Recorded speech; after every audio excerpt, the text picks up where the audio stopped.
Hello and welcome once again to my channel. Today I'm just going to talk about our immunity. I'm just going to kind of highlight some of the things that help us. And from a video clip that I watched, I will try to bring it across as well. But first, I ask a question: how protected are you? In terms of the current situation and the times that we are in, there's a popular, greeting now is be protected, be safe. But we forget one thing, that the Bible says, except the Lord watches over a city, they labor in vain that watch over it. And again, that safety belongs to the Lord.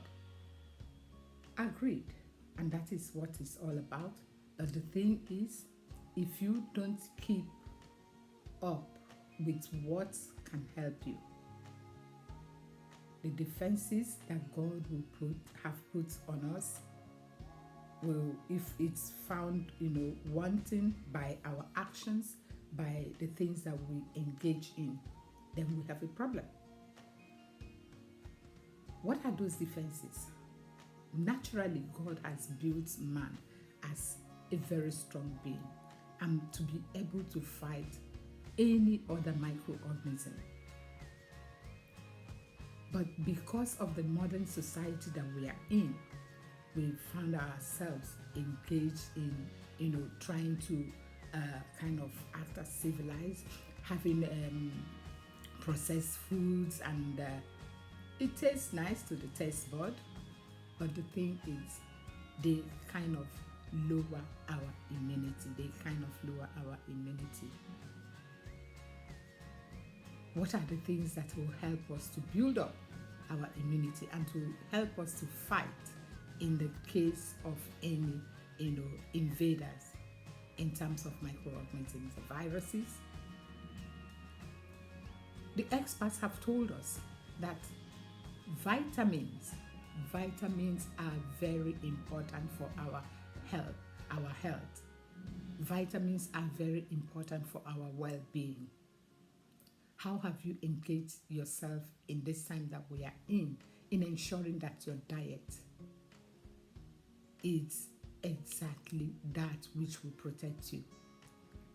I know that those of us that have, been in very, will I say that they already have this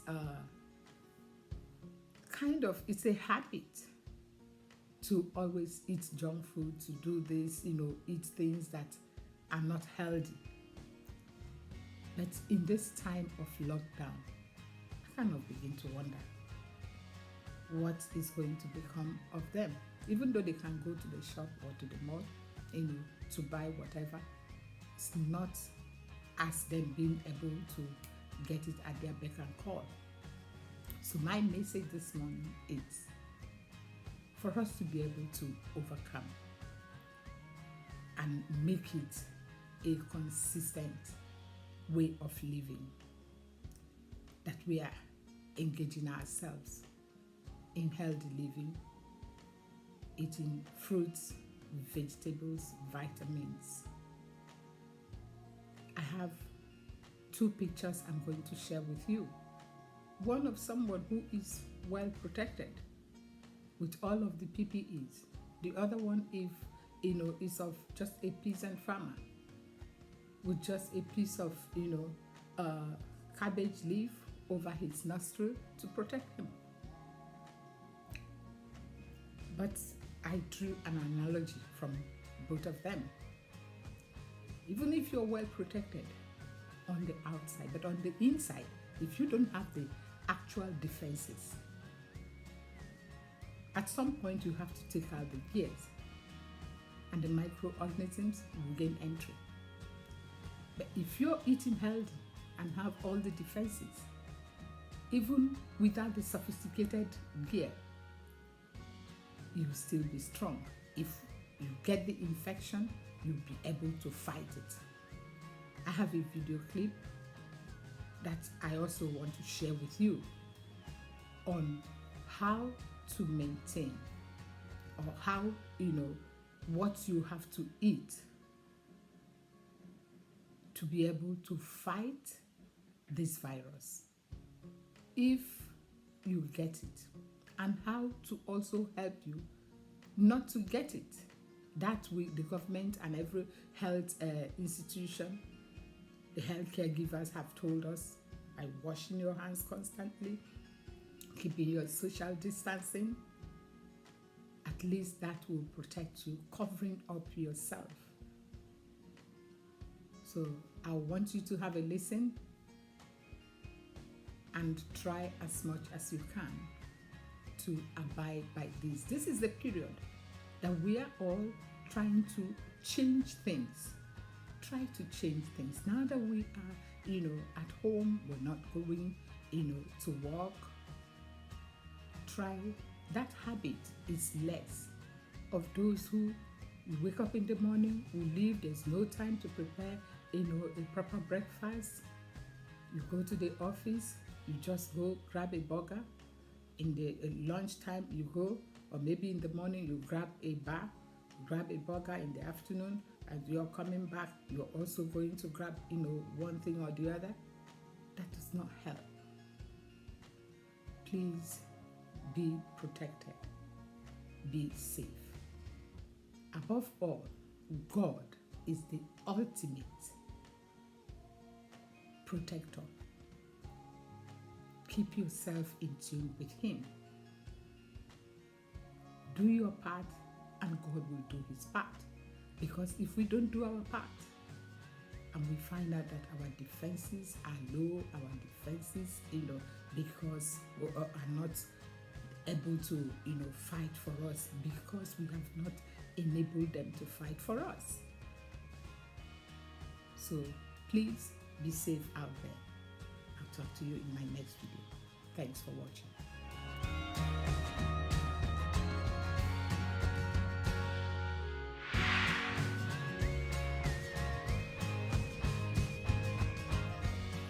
Please take a listen and don't forget to subscribe and give a thumbs up at the end of it, and also remember to subscribe.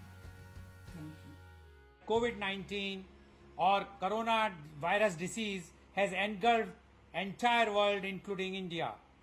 Today we have Dr. Deven with us, who is the professor of surgery, head and neck at AJ Medical College. Welcome, Dr. Deven, on this show, which is specially about News Karnataka, V4 News, Global TV, and Organ Donation India Foundation. My first question to you, Doctor, what is your opinion and how you think, how you going to treat, or you have any protocol to treat this COVID-19 patients? Please explain to our viewers. Sir, thank you very much for this kind honor. It is indeed so distressing for us to see how many people are dying across the world. Now, I will give a brief overview of this entire thing. Looking at the way the virus is and how any virus is, what does a virus do? The moment it gets a chance, it jumps to a human and starts to replicate. Now, what will a human do is it will initiate the initial defense processes of viral immunity. When the body realizes that it is not having the requisite capacity, what can the body do? It can arrest viral replication by increasing the body temperature. Now, this happens few days, 1 or 2 days after the virus has gained access to the body. Now, what should we as humans do? The moment we have the prodromal symptom, that is a slight itch or a pain in the throat, a slight feverish feeling, a feeling of tiredness, slight temperature, instantly we can assist the body in its second line of defense, and that is by increasing our own body temperature. If you observe, when animals become sick, what do? They straight go and sit in bright hot sunlight, thereby increasing their body temperature. How can we do that? By frequent sipping of hot water. I repeat again, by frequent sipping of hot water. Keep hot water in a flask, half a glass every 15 minutes. Keep sipping until you sweat. It's sizzling hot. sizzling hot, keep it in a flask, take half a glass, and then tolerable temperature. You can't be burning and scalding your mouth by it, but tolerable hotness, and keep sipping, which is tolerable. And when you keep doing that, when the body temperature increases by 1 degree Celsius, what does the body do? It attempts to bring it down because it is not yet ready for an immune fight through temperature, and therefore we start sweating. The moment you start sweating, it is a clear indication that the body temperature has gone up. Now, if you keep doing that throughout the day, for the next 2 days, that is 48 hours time, viral replication will stop and the body's innate antiviral defense mechanism will kick in and completely inactivate the virus and kill it. That is how it should be. Suppose I am doing exercise, I am sweating, and definitely the body temperature will increase. Whether it will also be effective? No, that will not help. Because I have come across reports saying that you should do hot water gargle. That is not enough. You need to keep hot water in a flask and keep sipping hot water till you start sweating. Question is about the exercise. Yeah, no, exercise and this has no relevance. If a person feels that he is getting infected, or even I often tell, if you have gone to an epidemic zone where there is known case of coronavirus, come back for the next 48 hours, keep sipping hot water till the body temperature increases. In that 48 hours time, the body's immune defenses will kick in and clear the viral load.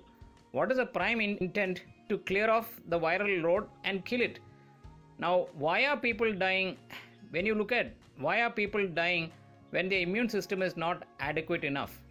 So, therefore, our focus should be to increase the immune levels of the population at large.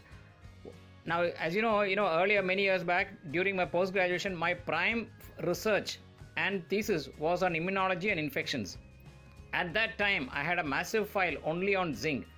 What is the basis of the immune system of the human body? Primarily, it is red, which is why when we say an apple a day keeps the doctor away. Why do we say an apple? Because when you cut an apple, it becomes red, showing it has a rich content of iron.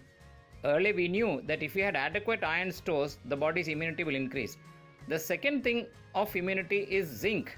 Zinc is the second cornerstone of immunity. And of course, we had Linus Pauling, a double Nobel laureate, who talked about vitamin C. Now, the main defense mechanism that first kicks in is called humoral immunity, which is antibodies. And to create antibodies, we must have adequate amino acids. What do you mean by amino acids? We get amino acids from... Now, let us have a look at the nature's ingredients which will give these things. Number 1, amino acids by sprouts. Number 2, vitamin C from fresh lime. Number 3, iron, either apple or black raisins. It is black because of its iron content. And number 4, zinc. The high zinc content is in papaya, watermelon seeds. So if you have either these as natural ingredients or if you have them as supplements, to a large extent the body gets a fighting chance to fight this virus. I have treated countless children by just these supplements, and many parents, countless parents have come and told me about 9 weeks of supplementation later, the large extent of viral sore throats or viral sinus disease which children suffer, they've all disappeared. We should realize, why do we call a cold a cold? Cold is a virus activator. There are dormant viruses in our throat, and when children drink ice, this virus gets activated and they get a sore throat. And then, of course, we immediately go and give antibiotics, which is not the way because it is primarily a viral infection. What do I tell parents? The moment you give a child something ice or cold, come back home and drink half a glass of hot water. To a large extent, this viral activation will not happen.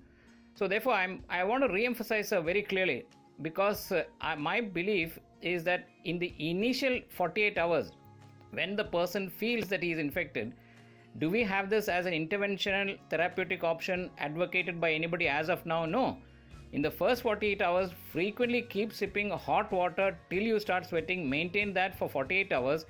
The body gets a fighting chance to fight. The viral replication will stop. The body will fight the virus and clear it. Now, if this was done, it is my opinion, not the protocol advocated by anybody, that the unfortunate and very sad large number of deaths we are seeing across the world should cease. And second, we should have a clear focus on increasing immunity. Do we have immune enhancement program at all? We don't. We should look at immune enhancement by asking patients either to supplement or take these natural foods. I repeat again, sprouts, lime, fresh lime, black raisins, and the seeds of papaya or watermelon, because they contribute adequate zinc. If they can't, they can also supplement which are readily available. Maybe the doctors will. But that is the way. It is so sad. What do we now do? We wait for a testing. When will the patient test? After the initial 8 to 10 days of incubation. Then when the patient starts manifesting, at that time only will the test become positive. And beyond that, when the body starts fighting, it starts to develop antibodies which later become positive. That is too late, because what happens when the body realizes that too much of virus replication is happening in the lungs, the body will try to shut it down by releasing what is called a cytokine storm. That is a little complicated, and now science is trying to fight that cytokine storm, but by which time the lungs are so much destroyed. My treatment I am advocating is in the initial 48 hours. My feeling and opinion is that if it is done, the large, terrible epidemic of deaths which we are witnessing the world over can be prevented. Now, what is my take on this? If by doing this, in the start itself, if they have a premonition or a prodromal symptom, a slight fever, body ache, sore throat, and they start this hot water drinking, not a single death should happen. If it happens, it means my opinion is wrong and I will retract my advocacy. Already infected, and he has already reached to the stage of 8th or 9th day. And like now we have just heard that today the government has given permission to the one of the hospitals in Kerala to use the plasma of those who have already been cured. What is your take about that? So it again reverts to what I had earlier advocated. Why do we take the plasma of patients who are cured? Why are they getting cured? Because their immune system is good. Today we feel that who are the ones who are most susceptible? They are the ones who have a comorbid condition, diabetes, heart disease, hypertension.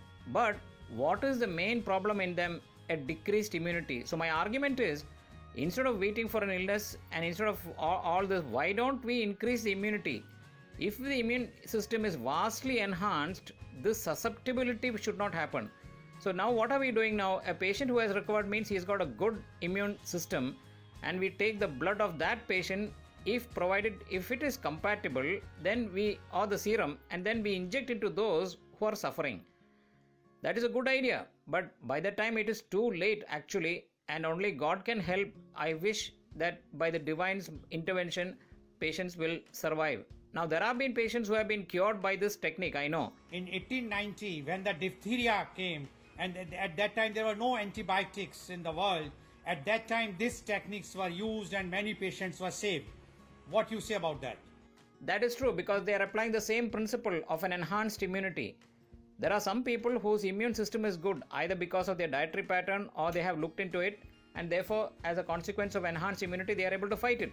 Do you think that this therapy can be used prophylactic also for those who doesn't have any disease right now, but if they will be given this? I certainly will not advocate this as a prophylactic, because my advocacy will be only enhance the natural immune system of the human body by giving what the body requires to fight it. I repeat again, what are the natural ingredients? Amino acids, iron, vitamin C, zinc. If a person has adequate of this, his natural immunity will be far superior instead of devolving back to this plasma therapy. No, I will not agree with that as a prophylactic. But for the treatment, let's see, because it is going to start from today, hopefully, and let's see what will be the results, because because we have had patients who have recovered. It is logical, because we have taken the serum of a patient who has recovered, which means he's got a good immune system, and giving it to patients who do not have the requisite immune system. So perhaps because many patients have recovered by this, maybe they will respond. Now there is one take I would like to clarify, because there's a huge phenomenon of hydroxychloroquine. Everywhere, hydroxychloroquine is been advocating, and why we are not taking this as a prophylactic or for the treatment? What is your take about this? So, the thing is, I was the first one who read the original report by that eminent immunologist Rauf in south of France. The moment I saw that report, I advocated to everybody to take hydroxychloroquine and azithromycin. But we failed to realize one terrible thing, that concurrently, jointly, they have an effect on the heart's conductive system, and as a consequence cause the conductive block causing arrhythmia or death. As you know, recently, about 2 weeks back, a doctor who was taking it as a prophylactic had a heart arrest and died. There are several doctors who have had heart trouble or death because of hydroxychloroquine. Now, how can we prevent that from happening? It is a conductive block, and therefore earlier research reveals that while taking hydroxychloroquine, you must also supplement omega-3. To a large extent, omega-3 will protect the conducting mechanism and prevent this terrible fatality which happens as a consequence of us trying to protect from this disease by this drug. So anybody taking hydroxychloroquine, number one, he must have a prophylactic or an initial heart ECG, an ECG showing that the QT interval is not less than 225 nanosecond millimeter. It should be not less than 225. If it is so, it is highly risky for the individual to take that drug. Second, if they are taking it, they must also take omega-3 tablets. In which case, to a large extent, I believe they will be protected. Doctor, you have mentioned about the L-thromycin along with the hydroxychloroquine. If we will take only the hydroxychloroquine, then what will be the impact? Hydroxychloroquine is now taken by many doctors and health workers primarily as a prophylactic. Why did they add azithromycin? Because azithromycin has an eminent action on the lungs. Now, as you know, the most common complication of the coronavirus is lung infection and pathological developments. Because azithromycin has an action there, it is also added. But there is a little bit of caution I would like to advise.